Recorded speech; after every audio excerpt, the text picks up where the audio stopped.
Buongiorno e ben ritrovati con il TG Flash di New Sicilia.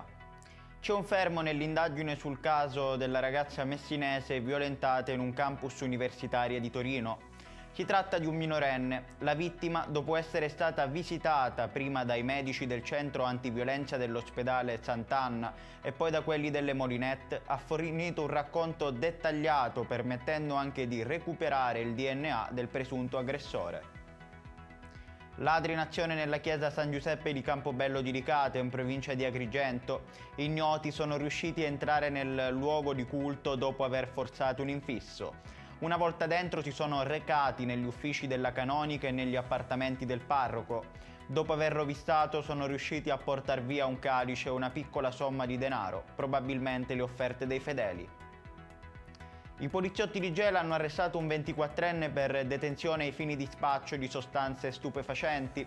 Gli agenti su un terreno incolto adiacente all'abitazione del giovane hanno rinvenuto una busta di biscotti con all'interno 2 panetti di hashish del peso lordo di circa 82 grammi.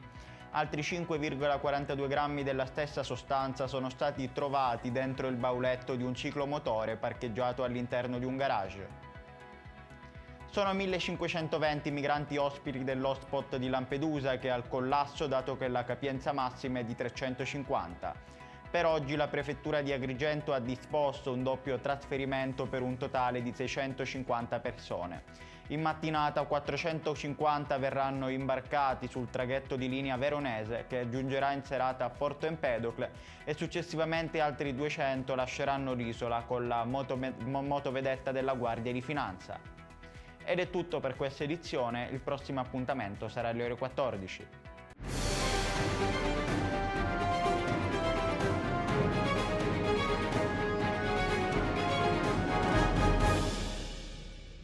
Procar, centro assistenza autorizzato BMW e Mini, adesso anche BMW Motorrad, via George Marshall 7, Mister Bianco, Catania.